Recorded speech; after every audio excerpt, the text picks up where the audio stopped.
Сәлем достар, бүгін мен сіздермен өте жұқа, дәмді, екі беті де қып-қызыл, ортасы тесік әрі бірінші жасағаннан ақ сәтті шығатын құймақтардың рецептімен бөлісемін. Ең алдымен құрғақ ыдысымызды алып, оның үстіне жұмыртқаны саламыз. Үстінен қантты салып, қантымыз ерігенше жақсылап араластырамыз. Қантымыз ерігеннен кейін бөлме температурасындағы сүтті құйып, тағы бір рет араластырамыз.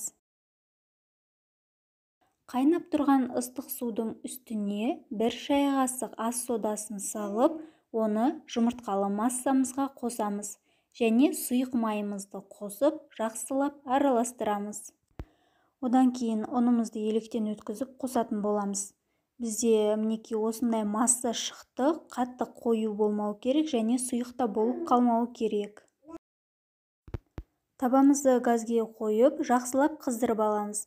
Қызып болғаннан кейін үстін бір рет майлап шығамыз. Одан кейін жарты ожаудан қамырымызды құйып, пісіріп ала береміз. Ожауды қатты толтырып құймаймыз, себебі құймақтарымыз қалың болып қалуы мүмкін. Eldeki güvercin, yalıdaki çapkın, kaldırımda baygın, sana da günaydın. Şarkıdaki serçe, camdaki teyze, uykusuz aşık, sana da günaydın. Teldeki güvercin, yalıdaki çapkın, kaldırımda baygın, sana da günaydın.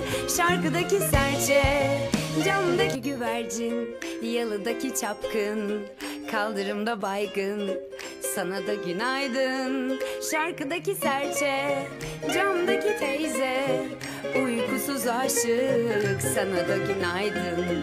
Teldeki güvercin, yalıdaki çapkın, kaldırımda Осымен біздің құймақтарымыз дайын болып қалды. Сіздер де жасап көріңіздер. Өте тез әрі бірінші жасағаннан ақ шығады. Менің арнама тіркеліп, үліпіл басып, пікір қалдыруды ұмытпаңыздар. Алда әлі көптеген рецепттермен бөлісетін боламын.